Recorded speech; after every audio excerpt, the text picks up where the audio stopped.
Hello and welcome back to Children's Reading Cove. Here is Othello, Part 2.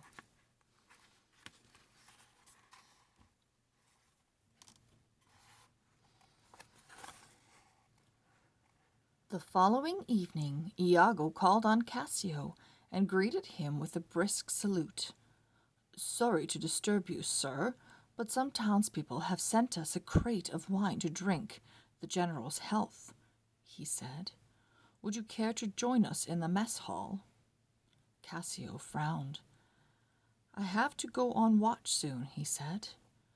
Iago smiled encouragingly. "Not for another hour, sir. You could spare a few minutes, surely." "To tell you the truth, I don't have a good head for drink," admitted Cassio. "Even one cup will—" "Oh, don't worry, sir," chuckled Iago. "The local wine is no stronger than grape juice." "Very well," Cassio agreed, "but I shan't stay long."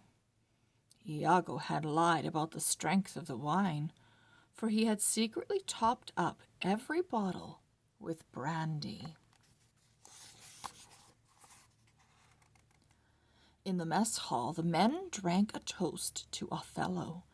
Then Rodrigo proposed a toast to Desdemona. Private Montano raised his cup to Iago, and before long everyone was singing raucously. Cassio gestured for silence. There was sweat on his pale face, and he peered down his nose to keep from seeing double. "Gentlemen, I must do my duty," he declared. "You see how clear-headed I am, so no one can accuse me of being drunk." His mood suddenly changed, and he gripped the hilt of his sword. "Does anyone dare to accuse me?" he barked. No one here, sir," Iago said gently. As Cassio lurched across the hall, Iago turned to Rodrigo. "Go after him," Iago whispered. "Tell him he's too drunk to be on duty." "After what he just said?" gasped Rodrigo. "Make him lose his temper and lead him back here," Iago murmured. "It's part of my scheme to bring you and Desdemona together." Rodrigo hurried away. A minute later, angry shouting was heard. Rodrigo scampered into the mess hall, pursued by Cassio, who had drawn his sword. Montano tried to restrain the lieutenant, and the two men tussled. Cassio accidentally gashed Montano's side with his sword. Soldiers bumped into each other in an attempt to separate the two. There were curses and blows, and more fighting broke out. Iago smirked to see the uproar he had caused, but quickly straightened his face as Othello stormed into the hall. "Stop on pain of death!" Othello roared. The men ceased fighting and stood with bowed heads. "What caused this, Cassio? And why is this man bleeding?" Othello demanded. "I can't speak, sir," said Cassio, slurring his words. Othello turned to Iago. "You're an honest man, Iago. Tell me the truth," he said.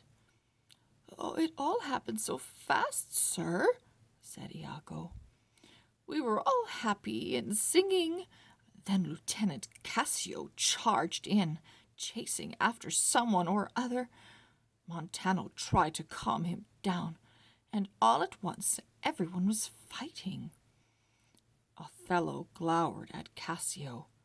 "Lieutenant Cassio, I discharge you from the army for being drunk on duty. Leave the garrison at dawn."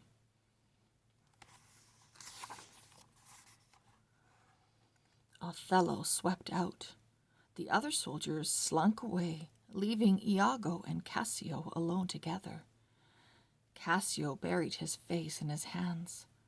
My career is over, he gristled. I've lost my reputation. You'll get it back, said Iago, placing his hand on Cassio's shoulder. You're a friend of the general's wife, aren't you? Cassio raised his head and nodded. Go to her and explain what happened. You're a young man who had too much to drink and made a mistake you'll never make again, Iago said smoothly. Desdemona will be sorry for you, and she'll persuade the general to reinstate you. Of course, exclaimed Cassio. Thanks, Iago. You're the wisest, most trustworthy man I've ever met. Iago smiled. Next day, in the shimmering heat of noon, Iago carried a satchel of dispatches to Othello's office and waited while the general inspected them. Did you ask Cassio to report to you today, sir? Iago inquired casually. No. Why? Said Othello. I saw him talking to your wife earlier on.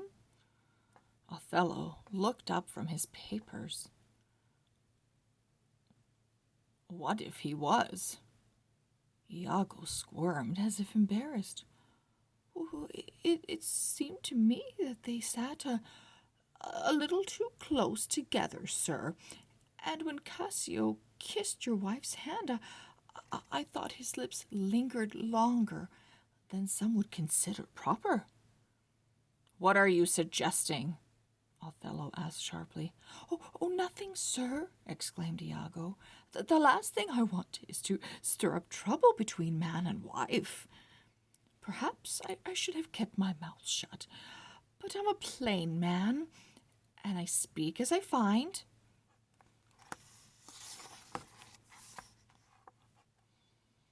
Yes, Othello said thoughtfully. I know you do. Leave me now, Iago. When Iago had departed, Othello stared blankly at the wall facing him.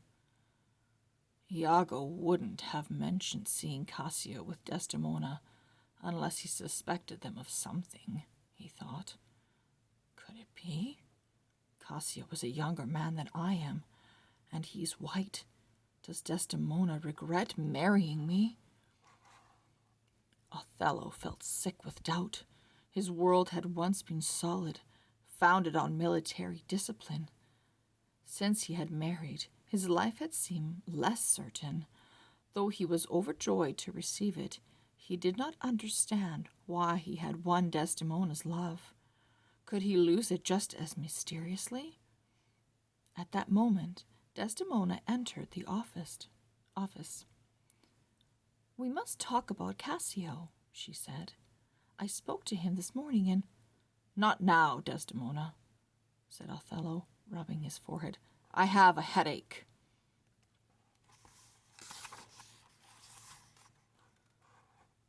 From her sleeve, Desdemona drew a pretty handkerchief embroidered with strawberries.